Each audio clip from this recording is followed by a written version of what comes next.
pores. Also, your aura can sometimes absorb energetic debris. Yes, I recently went on a huge cleaning spree, like a decluttering, deep down, deep cleaning spree for like the last month.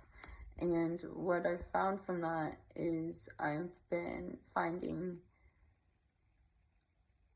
stagnant energy just like trapped in spaces, and as I cleanse and get rid of things and just really make more space for the new things, it's making the energetic and denseness in the air just feel like easier to breathe. But it's like it gets worse before it gets better. You know, you gotta take, especially if you're been doom piling for months and just taking all the crap and throwing it in a place that no one can see it. You know, now you got like closet drawers and all kinds of things just full of crap, and so taking that all out and sorting through it, it gets, you know, it's gonna be messier before it gets better, and then next thing you know, it's sorted. You know, you realize what you need, what you don't need, and now that is a way to energetically cleanse. You know, we don't need those receipts anymore. It gives that. Here's some of the things that are highlighted. For the environment, use washable instead of disposable whenever possible. Yes, I don't like doing paper towels. I'd rather just have lots of towels. Windows represent the way you see the world, and mirrors represent the way you see yourself. I call on the power of air to bless this broom. Now hold the broom over the flame, being very careful not to set it on fire, and say, I call on the power of fire and bless this broom. Lay the broom back on the cloth, lightly mist it with rose water. I call on the power of water to bless this broom. Sprinkle the salt over the broom and say, I call on the power of earth to bless this broom. Other ingredients, a white sheet or towel, a cup of salt, frankincense, off-white, white candle, minister of rose. Water, evening full moon, lift the broom. This is a way of blessing your broom. Performing blessing ritual on your broom and or vacuum, which merely a modernized version of the broom will fully activate its mystical power and consecrate it for your magical purposes. Please note, it's ideal for the broom or vacuum you bless and the ritual to be brand new. I do suggest this. I would even suggest getting a new broom every season, even, because, you know, that broom's been used to sweep everything out and it's still dirty on the ends, and sometimes to kind of make it last longer, I will wash the ends of the bristles of the broom.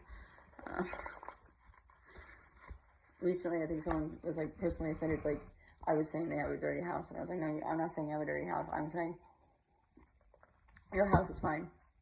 It's just that I am a clean freak, and it's something I have developed over time. And I was like, you asked me to change, and now I've become this like obsessive, controlled clean freak that's just like, I'm gonna vacuum and sweep every goddamn day because these kids cannot even.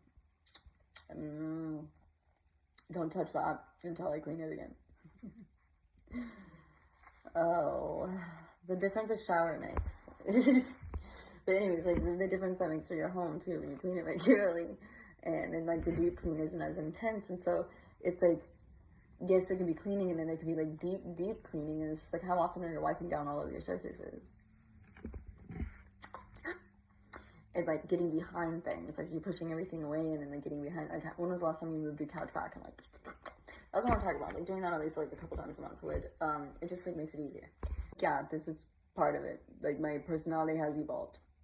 And years ago I wasn't like that, but like now, like, isn't it great? Instead of worrying about like walking around and having crumbs stuck to our feet, we're walking to our daughter who's still sitting in the mop bucket because that mom has her mop bucket out for, you know, the third time today. But it's like kids eat several times a day, and so I'm just like, god damn it, there's food on the floor again.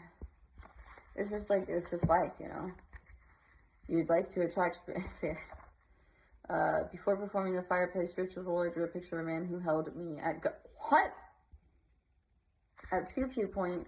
I tried to make it so scary as I could so that it would really represent the power of this man still seemed to wield in my mind. You could also write a poem or journal entry, an actual photo of yourself that represents the condition or issue, or just write a word like guilt or food addiction or money fears. Once you've done this in front of the fire while holding in your paper representation in both hands, take a moment and tune in with this issue. Sorry, issue, statue. The spelling is, I can see why my brain was like trying to think faster than I'm reading. We're like, we're going to guess this word really quick. It's like we were associating those letters with the statue, I guess. Feel the issue in your hands and feel it becoming very heavy and cumbersome. I like that word. Cumbersome.